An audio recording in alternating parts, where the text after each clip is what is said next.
Mayo Experience. Mayo Experience. Mayo Experience. Mayo Experience. Experience. Welcome to the Pat Mayo Experience, presented by Underdog, Scottish Open, LIV Spain, ISCO Championship. 3 golf tournaments. We got rounds of picks plus a recap of the John Deere Classic. Geoff Fienberg, I want to hit you with this. I want to create a scenario for you. I want you to envision this in your mind movies. It's Sunday at the Ryder Cup. And it all comes down to the very final match. On the 18th tee, you got Rory McIlroy taking on Brian Campbell. I won't even engage. I won't even engage. I just won't. I don't listen. Like, it's such a fun story. No, it's not. It's the fucking worst story in the goddamn world. This guy is a thief. He is a robber. That's what he is. All he actively does is he's the anti-Robin Hood. He is the rich. He is the sports book, and he reaches into your pocket and steals your goddamn money. That's who he is. I sympathize. I would be up a wall. I've seen a lot of our friends, internet friends, talk about being on the wrong side of both of those playoffs versus Campbell. But I won't even entertain the Ryder Cup thing. No. I mean, what if he wins the Wyndham and now he has 3 wins? Because I'm mapping out the tournaments where he would like theoretically have another chance to win. That's basically the only one. He has won, good for him. But when we tier the regular season, he has won the 2. Like he's the king of these events. I always, I wish guys who had to end wind droughts would maybe go to these and pick something up. He plays so quick, so I don't hate him for that.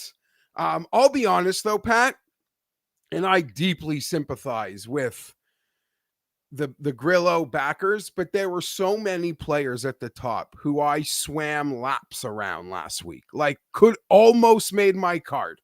Thompson, Grillo, even Goddard making a move. So I hated life. And then they all, I don't know. I was like so mad at myself. I don't want to say I was cheering against people because I'm always happy when my friends win. I can get over it. But yeah, sorry guys. That sucks. That just sucks. The Grillo part sucks. And I told my mother-in-law was over and she was watching it with me, and she gets she plays golf. She's actually pretty good. She picked up golf at 58 or something like that. So for an almost 70-year-old woman, she's I've played with her. She's not bad.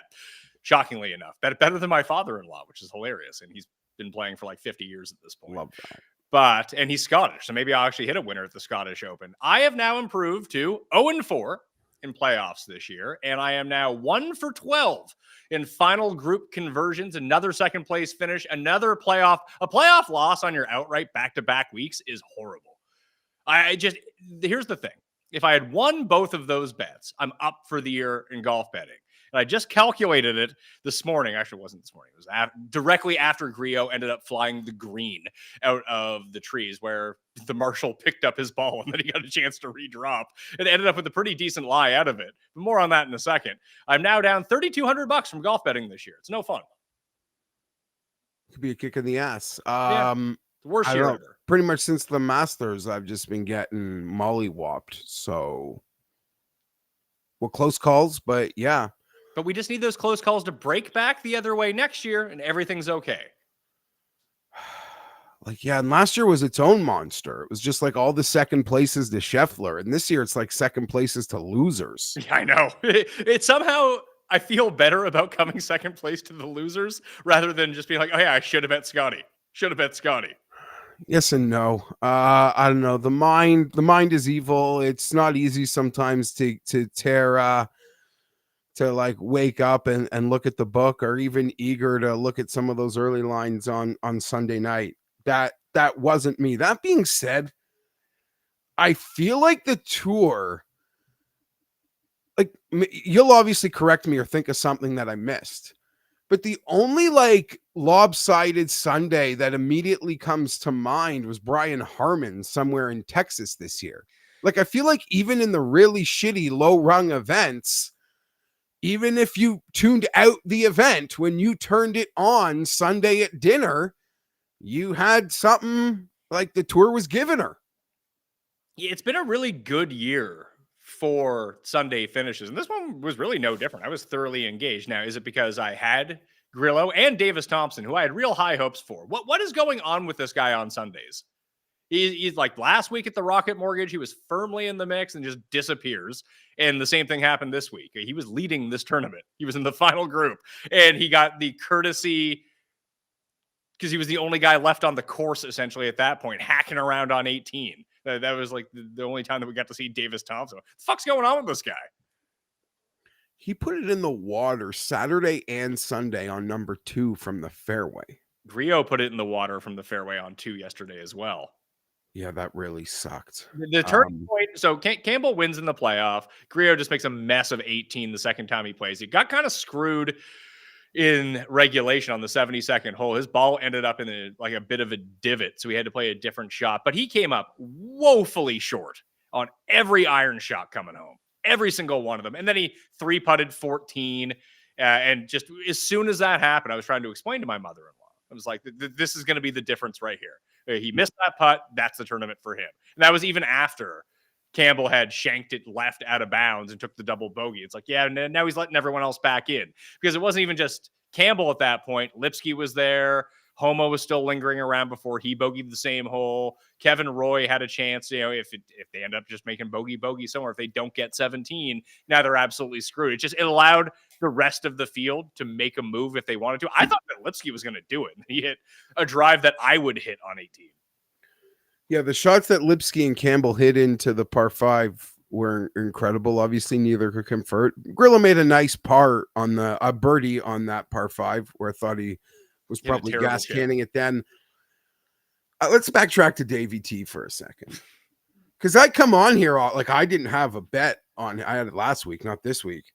Like there are moments where I call him, he's like a Mahomesian, a Mahomesian ball striking skill at times. And it's just like mouth on the floor. This is going to be like really corny, and I kind of hate when other people do it. But in watching him yesterday, like just his demeanor and all of it. And I know Adam Schefter did like golf work a couple weeks ago, like on course. And he was like kind of being corny with making comparisons to football players. I did not object. People can think they're both losers. I appreciate the Aberg to Herbert comp that Shefty threw out, but I have one of my own. I felt like I was like Davis Thompson was like giving me Jay Cutler vibes. Oh God. Like moping around out there on the 3rd fucking hole. Pull your socks up. I know, like, I don't know, man. We just saw what JJ Spawn did 3 weeks ago after bogeying like 5 straight holes. You think like Thompson had other chances. I don't know, just watching him is hyper frustrating. Without a dollar on it. It was my one and done, and I'd like to have made up some ground there, not just against you, but sort of swimming around the drain and in yours, and we're coming down to the end. So I wanted him to bring that home yesterday, and it was just a pathetic scene. Yeah, it wasn't great. And I actually had money on Davis Thompson, so that was no fun. And him falling back a little bit ended up helping me out in my one and done against you, because I had Lee Hodges. Talk about it. I thought that Lee Hodges was going to go on the run and shoot that 8-under round. 8-under would have actually got him into the playoff if he did it. I think he led the field in approach last week. He was all over everything. And then he 3-putted from 13 feet on number 2 or 3 on the par 3. He was like, oh my God, man, what are you doing? And that was just the end of Lee Hodges. I don't think anyone can't wait to bet him again. So my perception would have been that he led the field in approach, because on Saturday, Pat, he was smothering the pin and couldn't hit a putt. Could not hit a putt. If he putted like Lipsky, Hodges wins by a touchdown, I think. Let's see. Hodges isn't even in the field. Great. Is anyone playing from last week? A couple guys, because there was a charter. Yeah, Brian Campbell's playing. And I saw that Michael Kim, our guy Michael Kim, was on the he had a real bad Friday. I bet Michael Kim as well. And then he just started losing it to the left. He's even on Twitter talking about it. Let's see. It sucks to get that putting week from Grillo to finally match up with his ball striking, and just he couldn't convert because it felt like he should have won this tournament. Absolutely. And you know me, I consider myself a bit of a griot whisperer. Right? And just always checking the temperature of the oven. So that was like killing me to have missed that moment, to have gotten off the mat. And then when he doesn't win, it's like, huh. You know, I feel like I dodged a bullet there. And I saw some people out there, Pat, you know, I often talk about, because I think it's an auto-generated thing, the without markets. Like, I think the books just set them auto, because last week we had one with, you know, we joked about it. Griffin, Poston. You know what I could have used? The without fucking Brian Campbell market. Yes. But they were hanging an 80 on Griot in the without markets last week. Well, he was like 65 in the with markets. Even if you don't respect the guys at the top. Yeah, who cares? You're getting a better number against fewer people. Yeah, fewer people, and especially the guys that at least maybe people that the books are giving the most win equity to. Yeah, so I saw some of those tickets floating around. Was like, oh man, that just all of it a sting. Yeah, Griot was just beautiful. Campbell, yeah, I guess I don't know. Like the first one was a little magical. This one, I guess, felt a little gross. But his how fast he plays, the TV's not even ready for him, Pat. I like it. He's new school Brant Snedeker. Just get up and rip it. And you mentioned he was coming up short on a lot of the holes approaching the last or the playoff hole. And then obviously maybe that went into him taking a little more, or he caught a full flyer. I think he caught, because when you're in the trees, even with the drop live, this Griot we're talking about, that it had to have been a flyer, or his caddy was just giving him the wrong clubs for the back nine. He got a really good bounce on 17, though. That ball bouncing out of the rough to drop down to that area where Vijegas had chipped in like an hour before. But oh yeah, back to my mother-in-law for a second. So I told her that I'd pay for her golf membership next year if Griot won. Oh, her membership's like $600 for the Okay. year.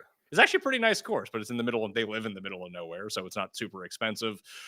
And then like, so she was invested in it, and I think it was the first time she understood like why I get so mad when I watch sports. Good. Got her on my level, just cursing out Brian Campbell, hating his face. There's another, like, I had no bet on it, but you know, I was watching till the end. Yeah, no, it was pretty good. Like back to back. Like if you're gonna run these tournaments, these birdie fests, you couldn't ask for a more optimal outcome. Obviously, if like Ricky Fowler wins both of them, or like the most named guy ends up winning, that's better for television. But I bet your ratings will be up for the John Deere, just like they were up for Rocket Mortgage, because we had like 6 guys in the mix coming down the stretch, and it went to another playoff. Like if you're the tournament organizer, this is exactly what you want to see. If you're CBS, this is like, it's found money when people tune into these tournaments. Yeah, of course. And people, yeah, you could tune out to something like that all week, but come the weekend, you're home, it's hot outside, you're indoor having dinner, golf's on, and we got a fun finish. I guess Max Homa would have been like the perfect tour outcome, TV outcome, morning after outcome for golf, based on who is contending. I want to get to Max Homa for a second. I get that people like Max Homa, but I don't need to see him leading this field before imploding and holding the lead coming out of the gate hot on Sunday. Like, it's good to see him back in the mix. He's playing a little bit better, but I don't need it to be like, oh my God, like we got to get him on the Ryder Cup now, because he was 3 under through 4 holes, then lost to a fucking bunch of jabronis. Yeah, Who cares? If Brian Campbell gets 0 credit for like Ryder Cup wise, which I agree with, for winning the John Deere Classic, Max Homa shouldn't get it either. Oh, I agree. And I was never giving him Ryder Cup, although I guess if he won, that would have been a thing. And listen, there's spot. Like, there's a glory summer for anyone to take it. Like, all the guys who have been shit, who have equity, like Max, like, there's a spot to grab. And should he have equity though? Because when you think about the guys who haven't won, be it, I guess, he was on this team in the spring, in the fall. So that's why I'm giving him equity. He was on the last team. So he did, even though that was debatable, that's where the equity comes from. He's been on the last couple. Okay. Because I don't think that he's played so poorly. Like, he's not I mean, Morikawa was still a top 5 player in the world. Of course, he's going to make the team. But even someone like Cantlay, he hasn't been good, but he hasn't been devastatingly bad either. Like, he's still invited to major championships. Yeah, of course. I mean, I don't even dispute Cantlay's spot on. No, he should be on the team. Like, eventually, you have to get to the point where you're taking the talent. But if Campbell did get a 3rd win, I don't think that he would make the team unless it was like the East Lake or something like that, or wins the Open. Like, if it's a real tournament that he wins, I think that he would be on the team. But it would be funny to see him win 3M or the Wyndham, and everyone be like, "Nah, can't do it." So, if he got another win, could he get the points? I don't think so, because I don't think that these ones carry that many points. Because even with 2 wins, so they protect themselves. USA Golf protects themselves. They don't let someone barnstorm this circuit and then make the team. Yeah, like Brian Campbell. Brian Campbell moved up 18 spots to 28th. He's still behind Jacob Bridges. I don't even like. I hate that we're even doing this. The only conversation I would want to have is, what is worth more, winning on LIV or winning the John Deere? Honestly, I feel like they're about the same. Yes, I get that there's better players in the LIV field, but you're only beating 20 guys, really? 20 is probably hyper generous. Feels more like F1. Yeah, obviously. I mean, that's what they want you to think about LIV is F1, but then they have like these 30 other cronies crawling about the grounds. Yeah, I got that. I actually watched their new President's Hour with Rick Shields. Oh, how was it? Was it excellent? I mean, it was fine. It says a lot of the right things. Like, he mocked a lot of like LIV's entry point stuff, like golf but louder. Like, he's like, that is the dumbest thing we ever could have done. Like, ever. Or that they did. Like, a lot of like the insulting verbiage from LIV was pretty dumb. But yeah, I don't know, it seems like a bright guy. You know, they've got like a big Bryson announcement coming any week now. You just know it. Like, you just know it. I thought that they would have done that last week or 2 weeks ago in Dallas at his home tournament when they announced the schedule for the next year. That seemed like the perfect time to do it. Yeah, I thought he was going to do it when he got on the stage and introed the band and was so thankful for people being there. That Dallas course they played was so hard compared to that was a really hard golf course. I would actually say winning LIV is worth more than winning the John Deere. Yeah, you're probably right. I'm just being facetious about it, but it's not huge. It's pretty close, but yeah. Yeah, I still think that there is something to beating a full field of 156 guys. Of course. So, what else do I have from the John Deere? Oh, did you see Kevin Roy going at it with one of the Fried Egg guys on Twitter? Yes. So Joseph, who I love, I actually believe Joseph, I agree with Joseph on probably 94% of things in the game of golf. I look at him as like the smarter, more articulate, more well-written version of my golf brain. And he is just a curious guy, and like, he's so inquisitive about golf and things that are happening within the event that I think Kevin Roy took insult to where Joseph meant no insult. He literally was just curious. He was, but it was I could see how Kevin Roy could look at that, and he's basically being accused of cheating. Oh, I agree. But yeah. And I mean, that's fair. I could see how Kevin Roy saw that. But I guess giving Joseph the benefit of the doubt and knowing how he has spoken about similar like situations, he is just hyper curious as to what happened because he's truly like a golf nutso. Like, he is obsessed with the PGA Tour and its minutiae and that sort of stuff. And yeah, I could see why Kevin thought that in some way. But to the naked eye, you were probably confused too. Yeah, on TV it did. So what happened was he ended up hitting a ball from the bunker. It stayed in the bunker, but then he raked something because he was allowed to. He asked a rules official about it, but on TV it looked like he shouldn't have been able to rake the bunker again. But either way, like this is the part of the PGA Tour I legitimately do not care about. Like just play faster. Is what I care about. So like the part that bothers me about the raking is that, you know, he could have just stepped up and hit the shot and then raked it. We didn't have to rake it twice, but it probably didn't help that he had a terrible back nine on Saturday. Like he was in the lead and then just went like bogey.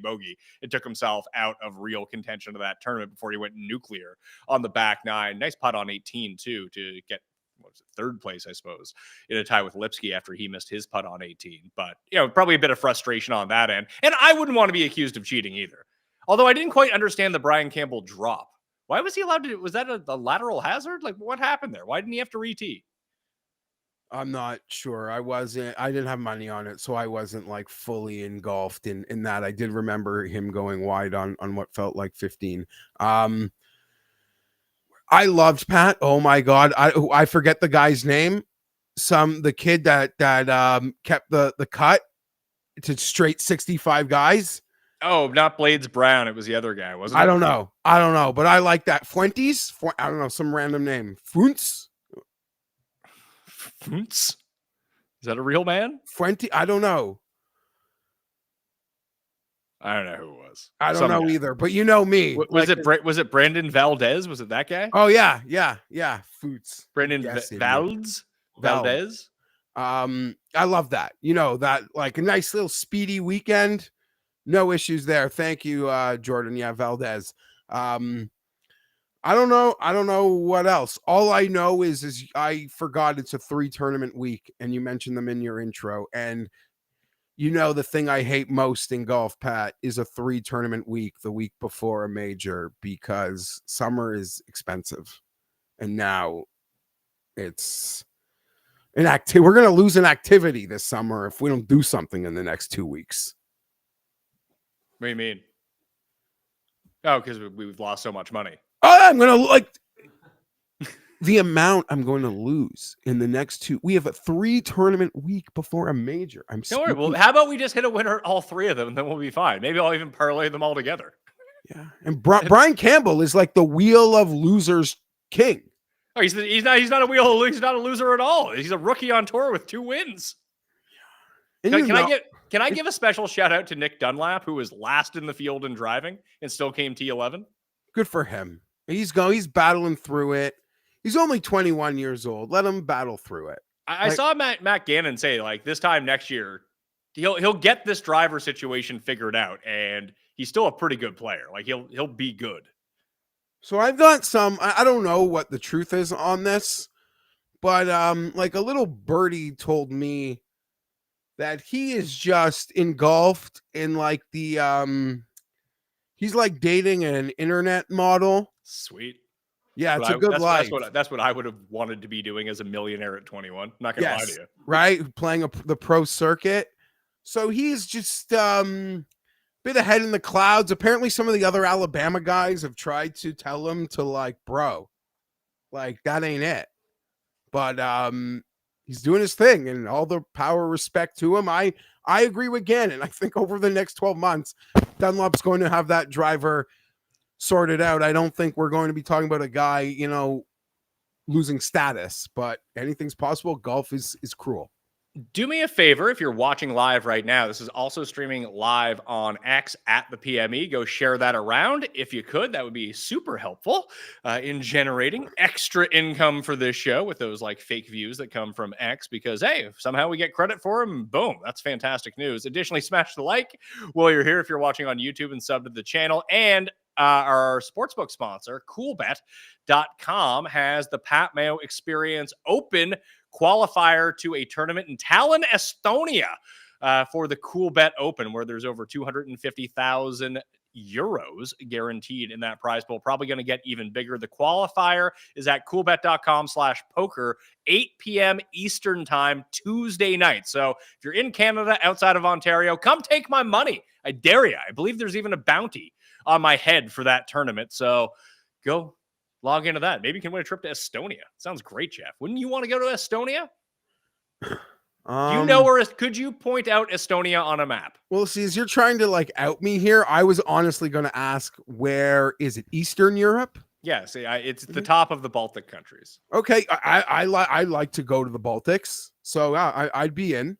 And listen, like you're gonna go to the casino in Tallinn. It's gonna be very, very nice. They had the it went viral last week. Didn't some kid from Estonia chip in a playoff hole to make the Open, the first ever Estonian? Oh, that guy got in? Oh, maybe I'm wrong. I assume I saw one tweet about it, and that was it. Like, I assume when you're jumping up and down, like jumping into your caddy's arms, you don't still need to hit a putt to win. Or Maybe like he was trying to get his plyometrics for the day in. Maybe. I assume he's in. It was a very lovely moment, but I didn't like deep dive it. I'm gonna say he's in. Let's see. Estonia, cool bet. They're the best. You know, I was very disappointed to open the Scottish Open betting board. I mean, it's probably for the best. I think that Larry had pointed this out too. Tom and Marty's on Twitter that I was going to hammer Kitayama this week, but he's not in the field, so it's okay. Is he at the ISCO? No, he's nowhere. He's taking the week off. It was nice, I enjoyed, didn't have a dollar on him, but that was a player, the golf fan in me enjoyed seeing play well. If Kitayama was at the ISCO, he would be 9-1 to win, I think. He wouldn't be ahead of Thorbjornsen was ahead of him last week on the odds. Why would he be ahead of Thorbjornsen this week? Because Thorbjornsen's only good Sundays at the John Deere Classic.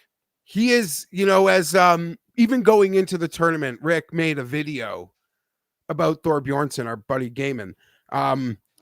Just his inconsistencies. Like his goods are so eye-dropping and you just right? Your eyes pop for it.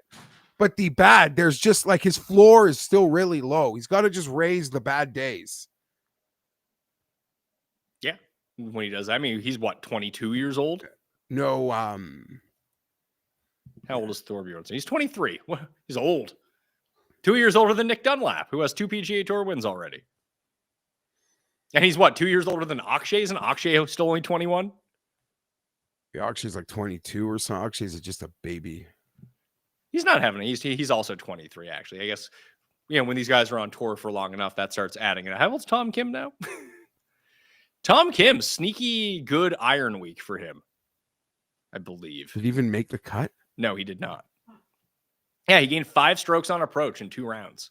Lost 4 off the tee. I don't know how that's possible at the John Deere Classic because that's the easiest driving course in history, but he managed to lose 4 strokes. Must have hit 2 out of bounds. Don't hate him at the Scottish. Good Scottish Open and good links. The Renaissance Club isn't really a linksy course, but you still have that different type of turf. He's been really good on it. Okay. Just throwing that out there. Nice to see Siwoo switch back to the broomstick on Sunday as well and actually made some putts. Siwoo watch. I could see it. Give him an Open championship. Get him. Quickly, before we move on. Hold on. Did Siwoo get out of military service? I can't remember.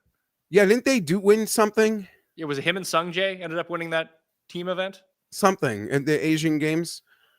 And on the note of Korean golfers spiking, I saw our boy Kenny Kim posted a great score from the weekend. I saw you dummy the golf course on the weekend. I was thinking about you yesterday, Pat. I'm Thank you. Holy shit. As that thing or Grillo, I thought Grillo was going to win. I'm the guy just had the round of his life. He's going to hit a golf winner in the afternoon. The only thing that would have made the day better would have actually having a hole in one or something. I actually had 2 other pieces of really good news on Sunday that I found out about after I finished my round. I wasn't even going to play on Sunday. I told my wife there was this one spot open at 9 a.m. at my course. And I was like, yeah, I don't really feel like going. And then I woke up at really early at 7. I was like, I'm going to go. Is that okay? She's like, yeah, go for it. And the funny thing is, didn't feel like I played particularly well, which is weird to say. Got very lucky and I putted fantastically, but I've had better rounds, if that makes any sense. Yeah, of course it does. Scoring is hard. And for guys like us, I don't know about you, but I don't know how much chipping and putting practice you do. So I do a bit, but I hit all 9 greens on the back. Okay, great. So there was not a whole lot of chipping and putting, or not a whole lot of chipping to make it a problem. The problem was I got this new driver And in the 3 rounds previous, because my 2 worst rounds of the year at my course were the 2 rounds I had played directly before this. I was 91 and 93, and I lost an average of 7 balls off the tee and had to like re-tee every single time, which sucks. I've been trying to figure out this new driver. When you don't lose a ball off the tee the entire round, then you're doing something a little bit better. So that's going to help your score immensely. And I lucked out big time on 2 drives. One of them went through, got stuck in the tall grass, and ended up being playable and not out of bounds. And then on 16, I thought I just hit it out of bounds, and I walked down the cart path, and it was sitting there, and I was able to play it and just bump it onto the green. It was a drivable par 4. I just thought I overcut it, but it held up. Just when luck goes your way, sometimes it goes your way. I can't wait to go back out next time and shoot 87. That's what golf will do to you. It'll humble you quick. But there's a lot of 3 putts on the back too. I got to all 3. I got to all 3 par 5s and 2. Like my long irons were crisp yesterday. But it's funny. Like I've had ball striking rounds where I would say like my strokes gained approach, if you were to look at it, like peaked, putting everything to like 15 feet and in. Like I don't think I hit 1 shot outside of like a tap in for birdie on 18. I don't think I hit anything inside 15 feet all day on approach, but it was like 25 feet, 30 feet, easy 2-putt, go clean up, but like no real chance. I made 2 long birdie putts. So that really helps out the score, but it was not like I was all over the pin. I just wasn't making horrible mistakes. It's weird to talk about it that way, being the best score by 2 strokes that I've ever had. But to think that I didn't play all that great is weird. Magic, what happens when you hit the putts. I think anyone would attest their best rounds come when they've hit putts. My best round came when I hit more putts than I ever hit before. I don't think I played discernibly better than I ever played. Yeah. But I hit putts and lucky, like stupid putts. Yeah. A lot of it was just the lag putting, like being 45 feet away and putting it to a foot and going to tap it in. Yeah. Like that's really the key right there. The greens at my course are giant. I believe they're 8,500 square feet. Like you can get yourself into real problems if you're at the front of the green and the pin is at the back. You'd rather be chipping from a lot of these spots. Sounds about right. Yeah. I dropped off my son today he started soccer camp, and there was a kid in a Patriots jersey walking around. Do you remember who number 29 on the Patriots was? Because I looked at the jersey, like 29. Who is 29 in a Patriots jersey? Is it like Christian Gonzalez? Is he 29? It was a LeGarrette Blount jersey. Like 5-year-old kid. When did LeGarrette Blount retire? Never. I mean, you never know. You can find on Marshalls or at an outlet mall. You never know. It just blew me away. I was like, 29 Patriots jersey. I'm going to guess no one's ever paid full price for a LeGarrette Blount Patriots jersey. But do you know what LeGarrette Blount's middle name is? Joint? Montez. It's a great name. You should have went by Montez Blount. Anyway, one more piece of news before we get into the bets. And it's going to be tough to make bets this week because you do, in Scotland, you really want to hammer down on the weather before we do anything else. But Morikawa, your boy, has announced he's got Billy Foster on the bag for the Scottish and the British. So I think that's like a good mercenary to hire for 2 weeks. Personality wise, it seems like that would be an interesting like date. Do you know what I mean? I would tend to agree. You know, Billy Foster's Canadian. Billy Foster's a legend. Maybe that's not true. Yeah, he's definitely not. He's from no. One of those like when I Googled Billy Foster, it gave me a different Billy Foster who was a Canadian race car driver who died in 1967. But the pictures of him are of the Caddy. It's really weird. No, he's definitely from like Ireland or somewhere, Scotland for sure. It's like Billy Foster's a great caddy. If you need a gun for the Open or for being over there, it seems like a great call. It just like if you were to set up friends on a blind date, I don't think you would set these two up specifically. Maybe that's exactly what you need, though, because sometimes those are the best. Because Tiger and Fluff got along great, but when Stevie came onto the bag, who didn't seem like he even liked Tiger, then that really worked out. Okay, so you are probably right. Like maybe the best thing for Colin is a guy who's like not going to glad hand any bullshit, tell it to him straight, doesn't care to protect a long-term relationship that doesn't exist. So in some ways I could see the flip side of that. I will not be betting Colin this week, but I don't mind. I've seen some very fair like 25 to 1s or something. Like, I don't think that's a bad number but I don't know that it's going to be for me. But yeah, if I bet Colin, I would play your argument there. Like, I'd talk myself into the flip side of the kick in the ass from Billy. Having a grown-up on the bag seems like the right choice for him right now. Yorkshire. Yes, that exactly. A guy that almost has, I know it's weird because he's like a hyper accomplished golfer, 2-time major champion, but almost like in the Steve Williams sense that a guy that is in his field almost more accomplished than you are. That's not true. In like relative to caddies, I'm just like it's I mean, Colin Morikawa is a 2-time major winner and has won an Open Championship. Yes, I understand. And Billy Foster is one of the most decorated caddies working today. I mean, he's not even. Why isn't he working today then? He had to pick up a side hustle with Morikawa. There's probably no shortage of jobs. The guy's won a major championship with like 3 different players. Let's see. Was he on Sergio's bag when he won? I don't believe so, but he was with Seve. He's won with Fitz and in between. He was with Westwood forever, wasn't he? So no on Westwood. Did we have that discussion a few weeks ago who the best player without a major was? And there was like one glaring one that we forgot. Now I can't remember who it was. No, it was the best players with 1 major, and people wanted us to include Louis in the Scott Day Rose debate. And I said, I'm not including Louis in that debate. No, I would tend to agree with you. I think he's on the tier down from him. Like Louis never, Louis is Tommy Fleetwood with a major. Like, that's a weird thing to say, but like Louis never even won in America. What, he didn't won St. Jude or something? Yeah, Westwood won St. Jude, but Westwood doesn't have the major. But Louis also has the Grand Slam of second place finishes he is like the final version of Tommy Fleetwood. Yeah, he's the major championship version of Fleetwood. And if Fleetwood won a major, I think his comp would be Louis. Yeah, in a lot of ways, yeah. Like, seriously. Yeah, no, I'm I love Louis, but he's not on all those other guys were number 1 in the world. Right. Yes. If we start to think about like who that was the note that I wanted to make. Jot that down so I don't forget it. If we think about all the players with 2 majors, is Martin Keimer the worst of those players?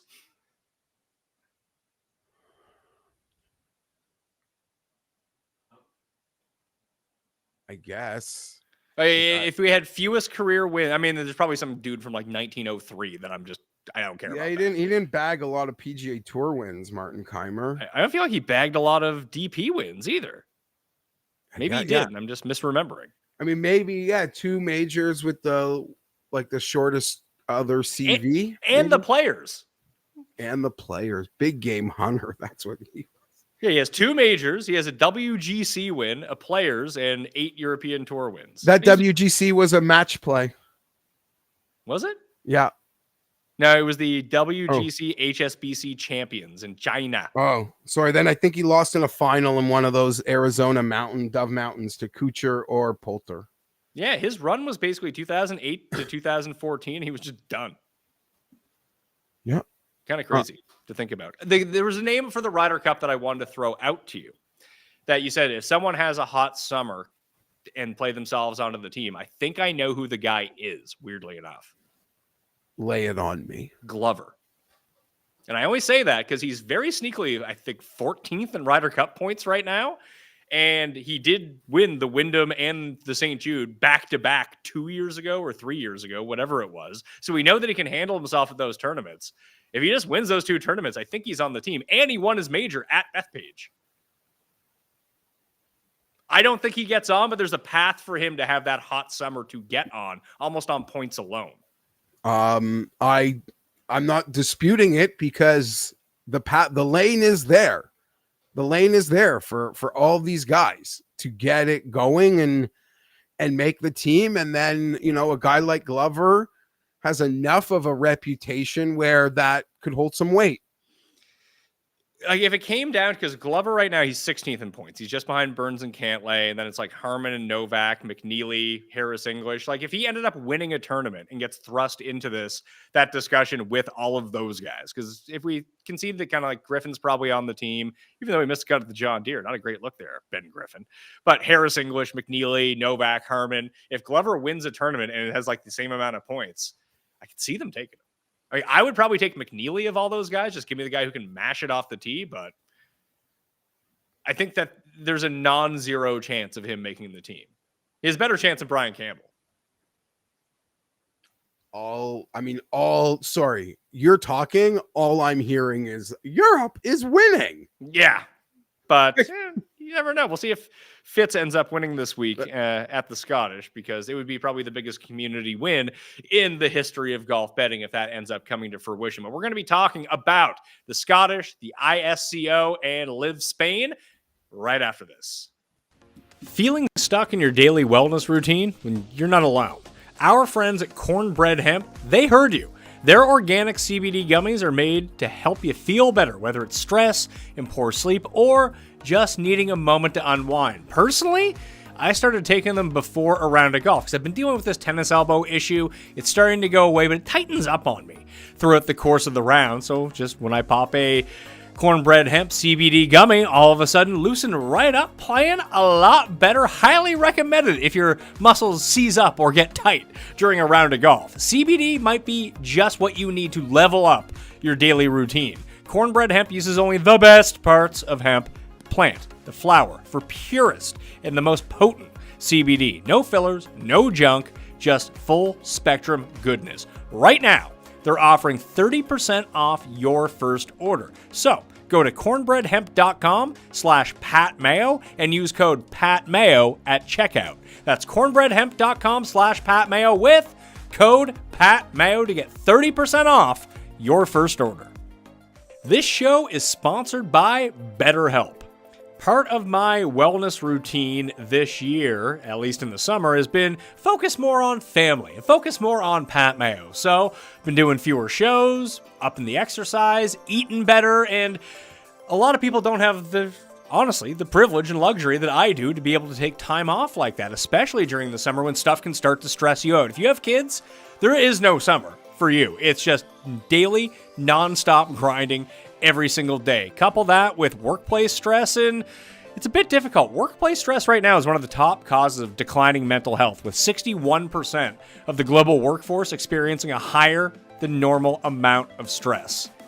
So maybe BetterHelp is exactly what you need to do. It's helpful for learning positive coping skills and how to set boundaries. It empowers you to be the best version of yourself. It isn't just for those who've experienced major trauma. If you feel anything going on with you, you need to go to betterhelp.com/PatMayo right now. With over 30,000 therapists, BetterHelp is the world's largest online therapy platform, having served over 5 million people globally.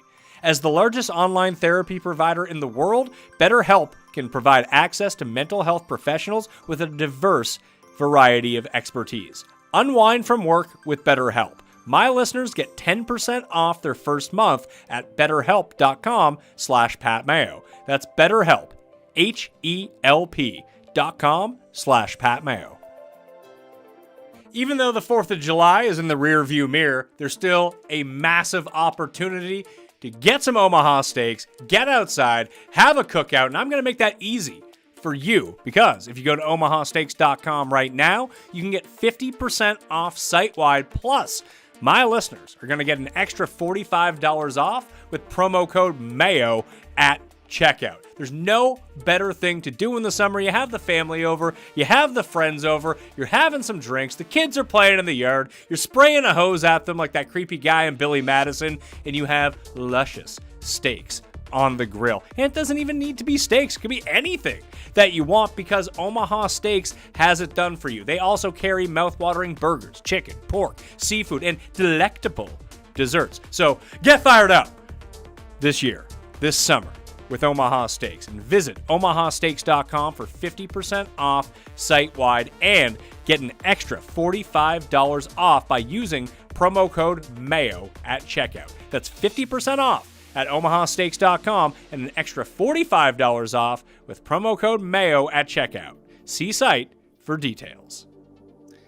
Scottish Open from the Renaissance Club. If you missed the research show, it's back, baby. And I'll have an early research show for the Open Championship coming up at the end of the week with people with accents. So that'll be a real fun show because we're at Royal Portrush next week. We're at the Renaissance Club, as mentioned.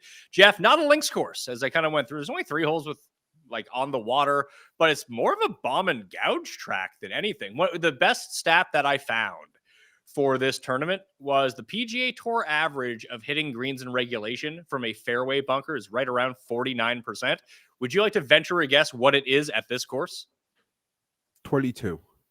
18. So don't hit it into any of the bunkers. I believe there are 85 of them on this course, and you're going to have a good time. Yeah, I mean, the Renaissance Club is, I think it's been a lovely course. Right, we're pretty familiar with it by now. I think we've gotten a diversified set of winners. Since it became a co-sanctioned event, we've actually had name brand winners. Rory won, Xander won, and Bobby Mack won a year ago. And before that, we had do you remember the Minwoo Lee year? That was a fun one. He beat Fitzpatrick in the playoff and Dietrich in the playoff. I think Wiesberger ended up outlasting someone. Aaron Rye beat Fleetwood in a playoff when this was solely a DP World Tour event, but also had those guys coming in. I do think that if you're going to be an accuracy player, you better be really good with your irons, like the Aaron Rye style. But other than that, I just want guys who absolutely crush it off the tee here. I mean, I could see that. Like you said, it's not really a links style golf course. That being said, we're in Scotland, and do you want to bet before you get the weather draw? So I've looked at the weather. I'll throw this into the live chat. This is what you guys get. You don't have to wait for the newsletter coming out. You can just check the live chat. You have to go back.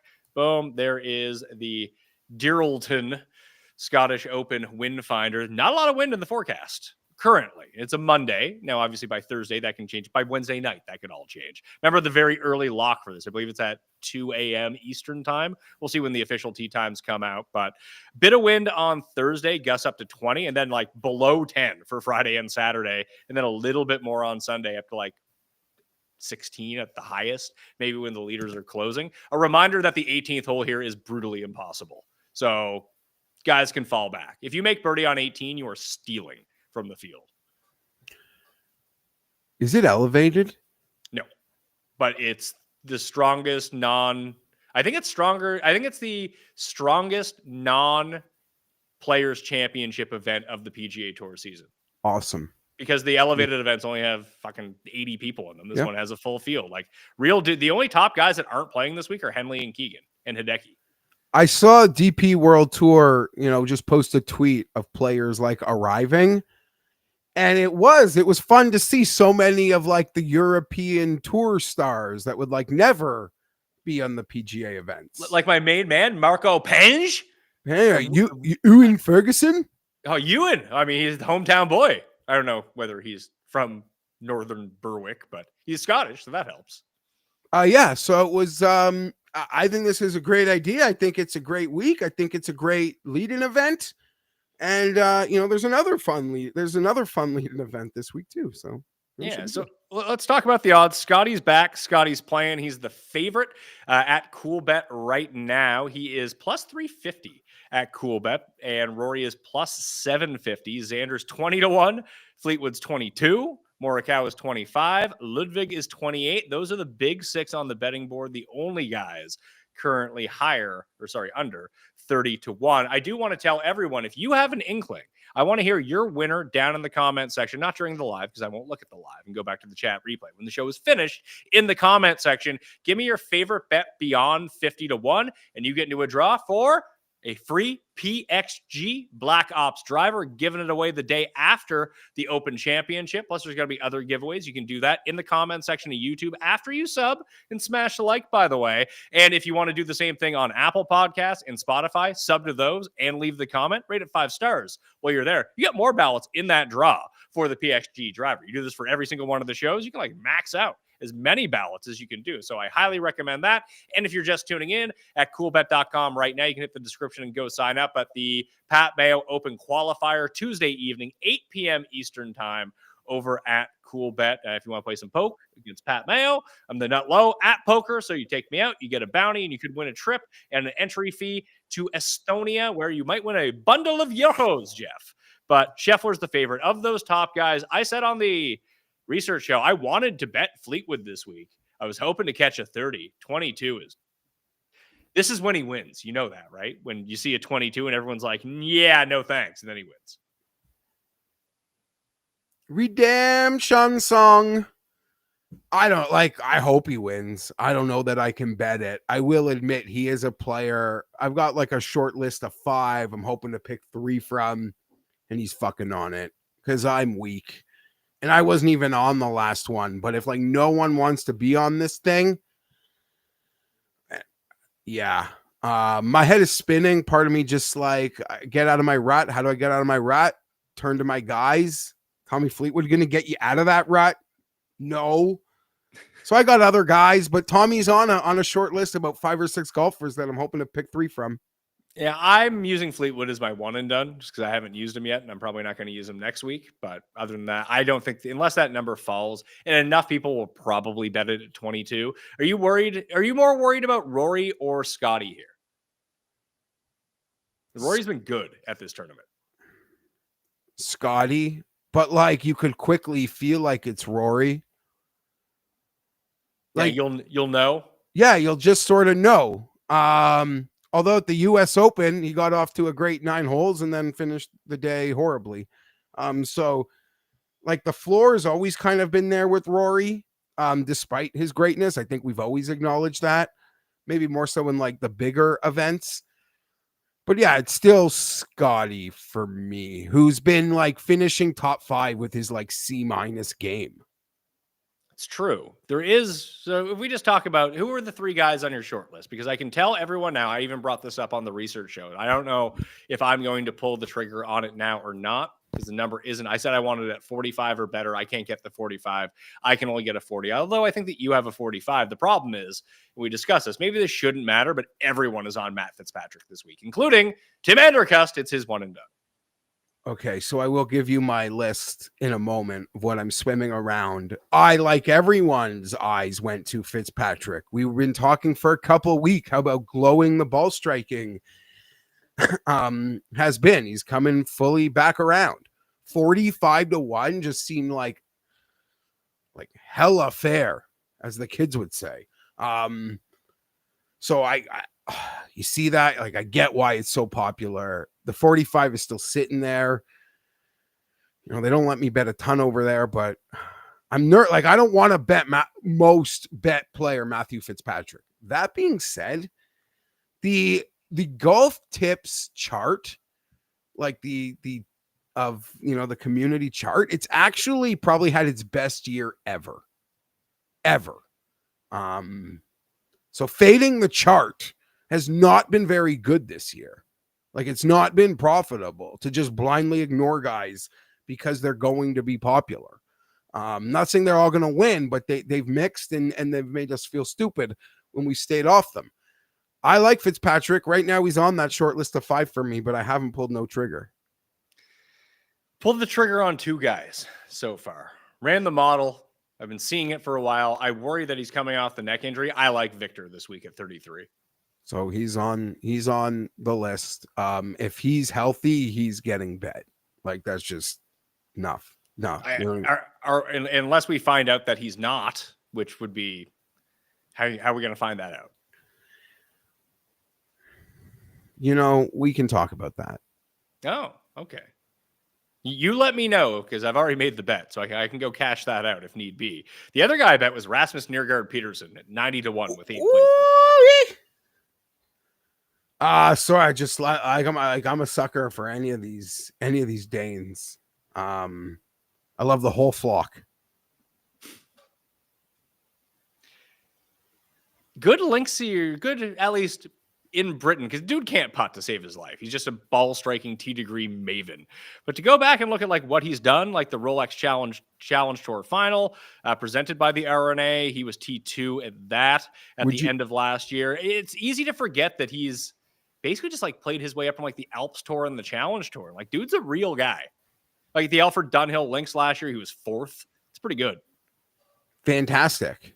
Fantastic. I would just like, would you consider looking for the without markets for him, or are you just gonna play the what is he in the without markets? Because it seems okay. So honestly, the without market that seems to be the most generous with like bad odds is the FanDuel one. Yes, and I don't have that. They had that odd I was mentioning last week with Grillo. Yeah, they don't update that in time, and you can catch them with their pants down. I recommend that you do it. It's a great market to go after. If you pull that up right now, what's Neergaard Peterson? Oh, you can pull it up. I didn't know that they had it up, but I don't know if they have it up or not. But yes, and they like if you see that there's a guy you like that's popular in the community,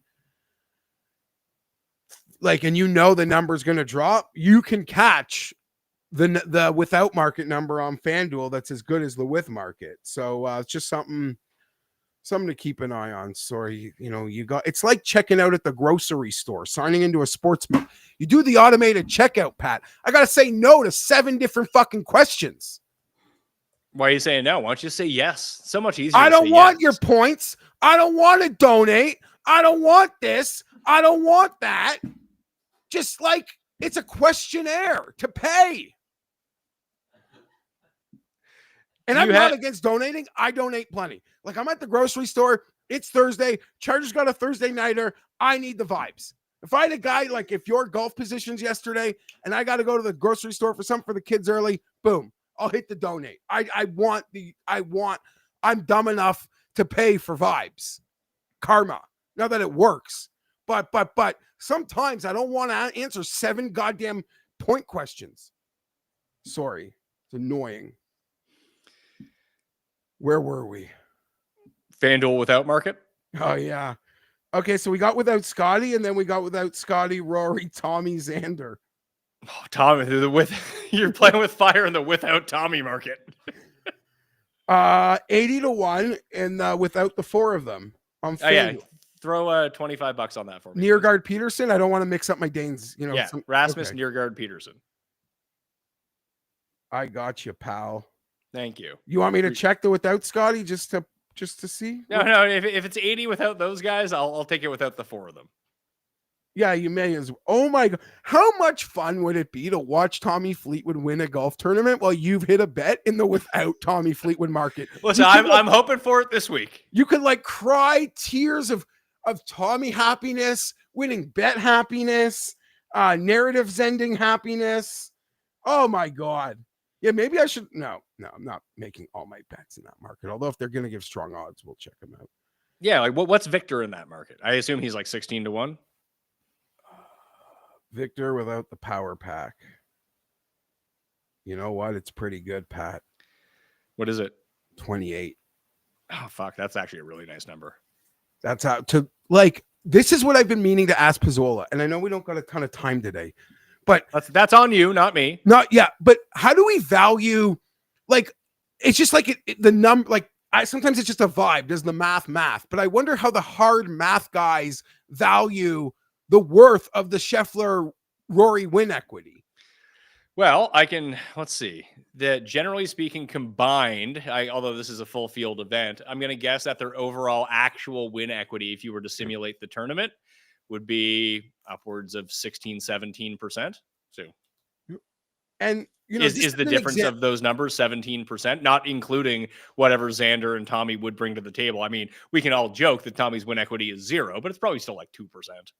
Yeah, I mean the jokes are easy, but And here's the thing: because everyone is betting Fitzpatrick, and I'm certain that number is going to crater. It will. You can get 35 without those 4 guys, which at some point in the week will be equal to the full market. Yes. So this is what we're talking about. This is what I'm talking about. Obviously, people watching this show are in on this, but this is almost like where I go first thing now. As you should. I mean, I would pull up the one and then compare it to the other. Be like, oh, I lose 2 points, but get rid of the 4 best odds golfers. Hell, I'm going to take that other one. Yeah, Seems that like a maths. much better play. That maths. Yeah. So I can tell you at a, let's see, if I look it up. Sorry, I didn't make your near guard bet though. How much you want? I don't want to forget. I want to put 25 on that. Okay. 25, 80 pays 2,000, right? Yes. Yes. But the betting without market. So at other sites, if you do, this one doesn't even have Xander out of it. It's just without Scheffler, Rory, and Fleetwood.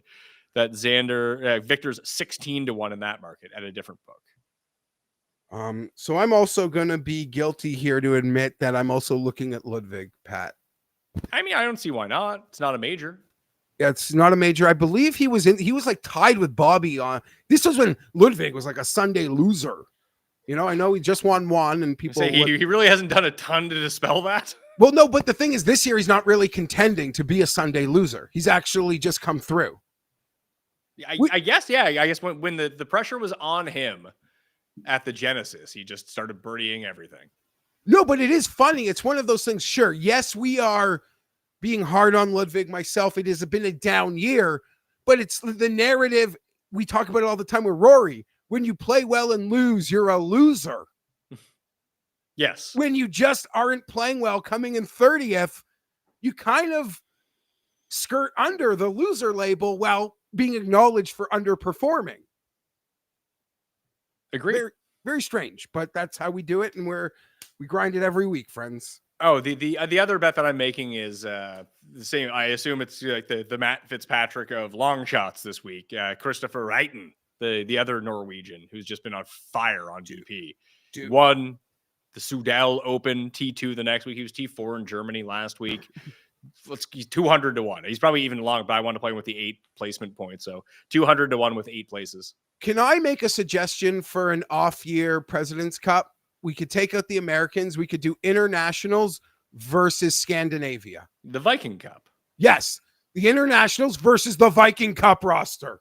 What if we were just, instead of the international team, what if we could get more in here? Like in the international team, the Scandinavian team, and the American team. What if we were able to do that? And we can separate the Americans. We can cut it right at the Mason-Dixon line. If you're from the South and from the North. It'll be like when Canada has to enter like 8 teams in the under-18 hockey World Cup.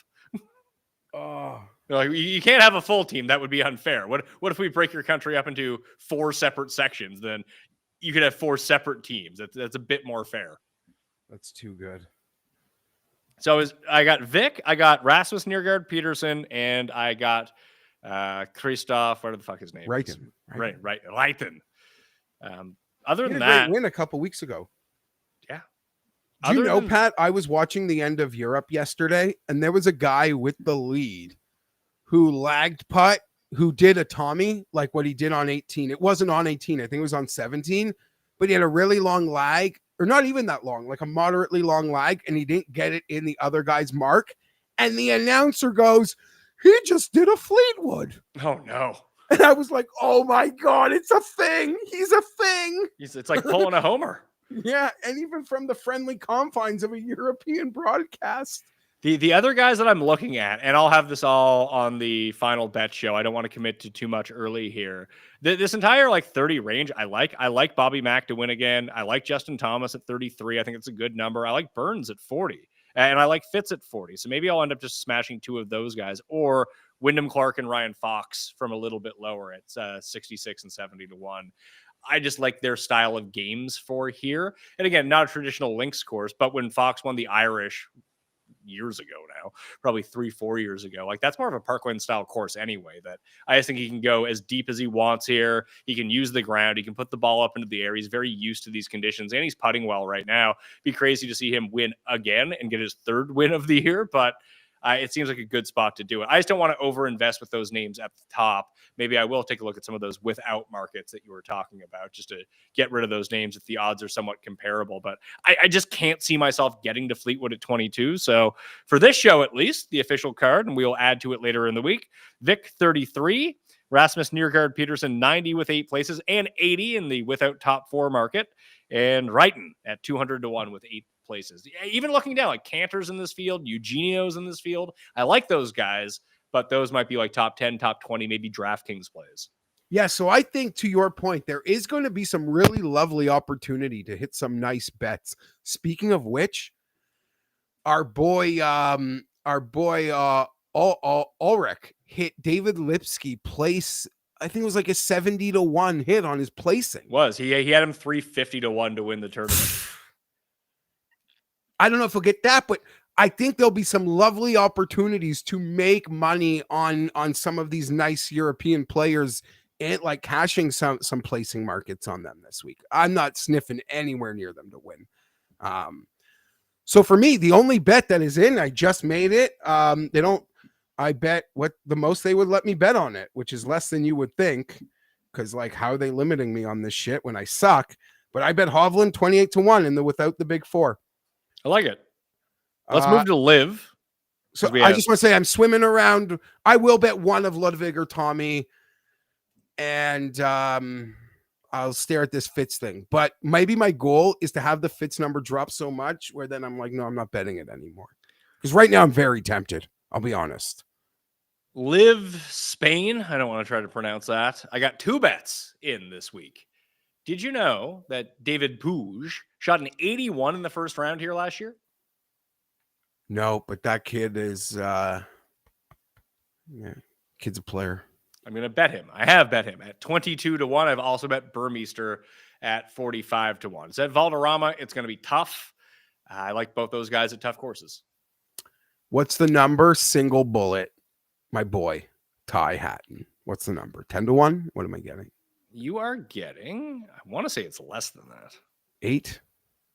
No, maybe not, because Rahm, Bryson, and Neiman will suck up a lot. And they're just pumping Reed's odds at the moment as well. Hatton is plus 750. There you go. Oh. Same odds as Neiman. Gross. You know what sucks is I had Hatton at the last 2 majors at a nice future. He gave me the sweat. Now he's going to go off next week at like 28-1. I'm not going to be on it. All the guys, all the Euros for the Open are just outside. I mean, Straka has now been bet down. That's the only future I have for Portrush. But is it weird that Shane Lowry never plays the Scottish Open? Does he have a vendetta against Scotland? Probably. He's got a vendetta against a lot of things. I'm certain of it. Or is it because he's not playing? He rarely plays in the Scottish, but is it because he is the defending champ at Portrush? He probably has a ton of commitments this week. Yeah, but why would that be a reason he didn't play it? I don't know. Well, he's got their own rhyme or reason. I don't have a clue. He's obviously got a big week. He's obviously got a big week next week. What the hell? I don't want no John Deere. Yeah, Puig and Burmeister, 22 and 45 for me on LIV. Burmeister. Interesting. There was one just quickly backwards. Who would you like more this week, Xander or Colin? Probably Colin. I don't know. Neither, but both. They're like the same to me at this point. Yeah, but Xander, he seemed like he was making such great gains, and the Travelers was just a total nightmare. But you could write it. Maybe it's a one-off. Yeah, guys have bad weeks. Look, every week's a bad week for Brian Campbell until he wins. Yeah. So it can come out of nowhere. Lipsky only made one cut in a team event, apparently. Yeah, so it hasn't been good. Beautiful game, stupid game, the greatest game. The greatest game. If you don't even want to call it a sport, you can call it a game. I won't even be offended. It's the best. ISCO in Kentucky, the Matt Wiley Open. These odds are horrific, man. Thorbjornsen 17-1, Griot 19, Kevin Roy 19, Mark Hubbard 22, Rico Hoey 25. Saku Koivu already got bet down to 18-1. So we're betting amateurs at 18-1. Vince Whaley, 27. Your boy, Bo Hostler, he's 30. So is Fishburne. So is Cam Champ. These are awful, awful odds. I don't even know who you can try to bet here. I'm not betting any of those guys. As you read that, I'm like, maybe I just lose money on 2 tournaments next week. Yeah, I mean, I don't know. Go from betting Thorbjornsen at 100 to betting him at 40 to betting him at 16. Loser. Like, yeah, that's my life, I guess, maybe. Maybe It's so unappealing. Jackson Suber or Trevor Cone. Maybe What's They're like Suber? Suber 75-1. Okay, that surprising me. That I could that seems Superman. Yeah, well, they, like it seems fair. I don't know if it's right or good, but it seems fair. And Sky did bet Koivu last week. I knew he would. Played great. Yeah, Probably cashed a placing, or I don't know how that finished. To be honest, I don't want to speak. I can't remember. Did he get there? Let's see. Where's Koivu? No, he came 11th. Sucks. Bunch of guys. Paul live bet Hoey and Dunlap. Live top Hoey tens. could not hit a putt. He was striping it. I know we spoke about Hodges. Hoey too. Yeah, listen, I went into this wanting to bet Hoey. I didn't think he'd be a 25-1. Last week, got her up on the first hole, Pat, hit it to 5 feet for birdie and made bogey. You know that? I did not know that, actually. Yeah. That sucks. Yeah. On the first hole on Sunday. Yeah, Suber and Trevor Cone, maybe. Again, I'll have to deep dive that a little bit more, but those odds have to materialize because I came in wanting to bet Hubbard and Hoey, but not like this. Maybe Ricky Castillo. Why not? He's 50-1. Yeah, Ricky, Celinda. Where's Celinda? What do you need at this course? Distance and putting. Who's even won here? Last year was the one where I had 3 guys in a playoff, and it was a 5-man playoff, and they all lost to Harry Hall. Oh yeah, he chipped in, or like from the fringe. Yeah, I had Hoey, I had Pearson Cootie. A lot of people tagged me with this Pearson Cootie stuff last week. I didn't bet Pearson Cootie. I don't know why everyone was so like at me when he blew up. I think I read that as I think you were getting credit because you said last week it was the worst odd on the board. Okay, good. I did say that, but then people were like, your boy Cootie. I was like, I didn't bet this guy. I thought he was a terrible bet. Yeah, so you're right. Maybe some people were trolling you, not knowing, but I read it as like knowing what you said. I was like, I think people are giving Pat props, but I can see it why you saw it the other way, and maybe I'm wrong. Well, that makes me feel better at least. Yeah, you said worst odds of the event. Let's get to the quick picks and the and duh. Quick picks for me. Victor 33, Rasmus Niergaard Peterson 90 with 8 places, and 80-1 without Scotty, Xander, Tommy, and Rory market. That's up at FanDuel right now. Jeff made that bet for me live on the show. And then Christopher Reiten 200-1 with 8 places. Then I got Puig at 22 and Burmeister at 45 over on LIV, and I'll figure out ISC. Like I said, I gotta wait for people to not bet Mark Hubbard and him to at least drop like 33 or something. So the only bet I have for the week is Hovland made it on the show in the without the big 4. And I will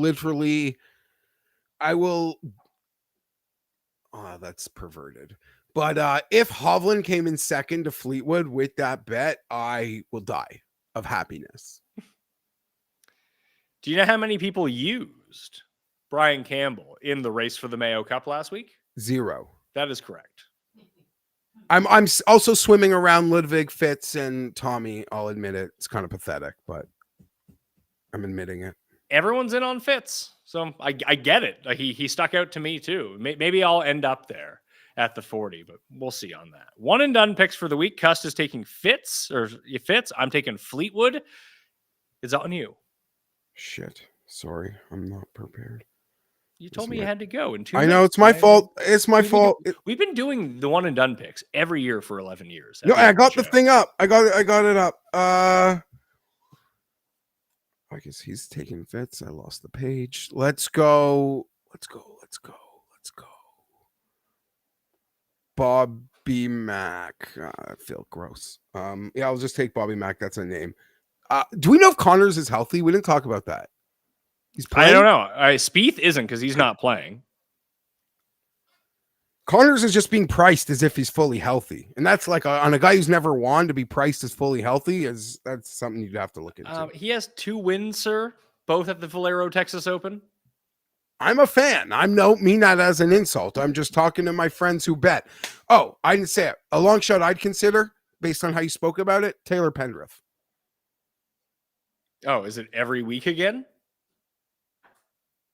I do that every week. You love Taylor Pendrith. Soft spot, yeah. But I think like based on what you said about the course, I think that could be a bit of a fit. It could be. Listen, there's all of these courses should be fits for Taylor Pendrith, and then he just no shows. No show is strong. He's had a decent month and a half. Has he? Decent. I didn't say great. I said decent. Let me. I'd rather bet Marco Penge. I agree. I'm not. I'm betting. I'm not. 70 doesn't even seem high enough. Truth be told. In the past 2 months, I guess he was 12th at the Memorial. That was nice. 5th at the PGA. That was in May, pal. What did I say? He doesn't have a top 20 last 3 times out. Okay. He's finally putting again too. It's not helping. I'm going to try to not lose so much money this week. I try that every week. It doesn't work.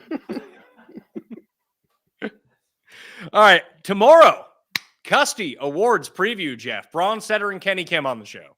I saw some clips. It's one of my favorite shows all year. The way people get excited for the Custies, I get excited for the Custies preview because I'm not involved and I just get to be a viewer. Kenny does a breakdown of everyone he met on the trip. I doubt it's kind to me, but it's very kind to you. He doesn't no, have bad I'm not saying it's it's not wrong, fuck Jeff, I don't fuck know that guy. Kind. He sucks. So tune into that. It's a really fun show. We'll be back Wednesday with Sia this week. Tambo is out to talk about the DraftKings pricing, the final plays, and the weather. And then on Thursday, I believe the Open Championship Research show is coming out. If I can get it all finished in time. Like I said, I got some friends with accents coming on to talk about Portrush, talk about some of the European players in the field, along with a giant breakdown. Hopefully, by the time that show comes out, you can hear my big special announcement, which is going to be great news for everyone involved. All right. For Jeff, I'm Pat, and we'll see you next time.